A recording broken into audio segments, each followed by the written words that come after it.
If I could only use just one hip flexor stretch, it would be the couch stretch. I'm going to start with one of the most basic variations of the couch stretch using a bench. First, let's cover a few key things to ensure that you get the most out of each one of these stretches. One of the most important and often overlooked things is the position of your pelvis. It can have an anterior or a posterior tilt depending on which one you choose. When your pelvis tilts forward, your hip flexors are actually shortening. This is something we don't want when we're trying to stretch them. What we want to do instead is to maintain a posterior pelvic tilt, and to do this, you squeeze your glutes and extend your hips.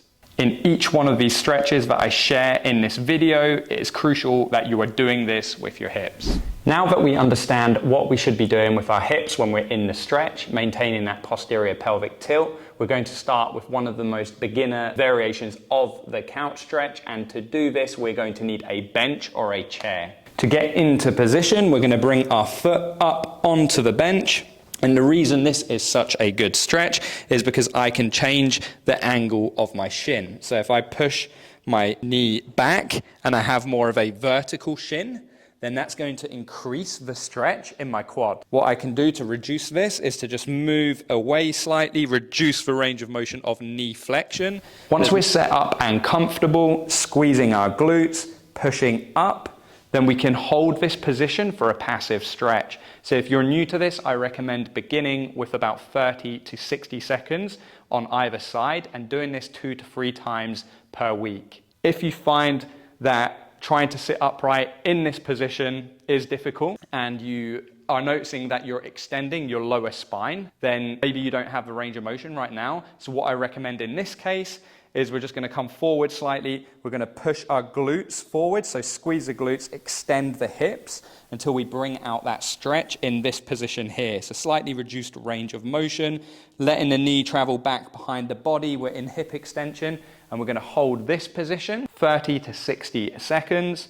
And then gradually, as you progress through the weeks or months, you can start bringing that bum closer to your heel. If you really want to accelerate your progress with your hip flexors, then I highly recommend doing isometrics in this position along with your passive stretches. So to do isometrics, you can either do it in this hip extended position here or in this position. To do it, what we're going to do is we're going to do a contraction where I'm pushing my knee into the ground. So this knee is coming forward.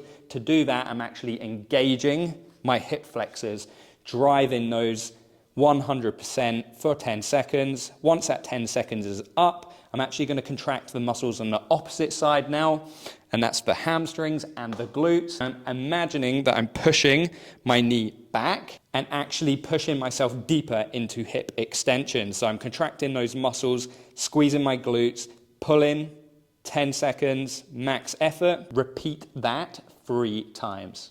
Not everyone will feel comfortable using a bench because it might be quite a large range of motion if you're new to this movement. So if this is the case, then what we can do is we can use a yoga block or a cushion of some sort. And what we're going to do is place that on the ground and put our foot on there. And we can perform the exact same exercise. So now you can see my knee flexion is reduced significantly. I can still work on that passive stretch and my isometrics from this position, and then I can gradually start increasing that angle of knee flexion throughout the weeks or months until I get to here. Once you've made good progress on this variation with the bench, we're going to then change it for a more advanced variation, which is doing the couch stretch up against the wall. This puts your shin in a vertical position and increases knee flexion, which makes the stretch more demanding on your hip flexors and quads. It also requires plantar flexion of the foot as it will be pointed. Something that you notice with this exercise is your ankle can relax and it can be more dorsiflexed. So if you're lacking that plantar flexion, I do recommend sticking with this variation for your hip flexors and working on improving your ankle plantar flexion with mobility exercises before doing the full couch stretch against the wall. So to begin this exercise, we're going to put our knee into the corner of the wall. Just bear in mind that if you're completely new to this exercise, you're probably not going to get your knee all the way to the wall. So you're just going to move it out slightly and just reduce that angle of the shin. The goal of this stretch is simple: Keep the hips extended and get your bum as close to your heels as you can over time. Of course, this doesn't mean that you must force a stretch. It's going to need to be done gradually over the course of a few weeks or even months. Eventually, you will be able to get into a full couch stretch position, which then opens up a whole lot of new variations that you can do to continue increasing your flexibility. Some of these include bringing your arms overhead to increase the stretch, or adding load overhead and pushing forward into hip extension. If you're looking for even more advanced ways to increase your strength and flexibility of your hip flexors, then check out our previous video where we covered some of our favorite hip flexor exercises. If you found this video useful, then please subscribe and let me know in the comments what you would like us to cover in our next video.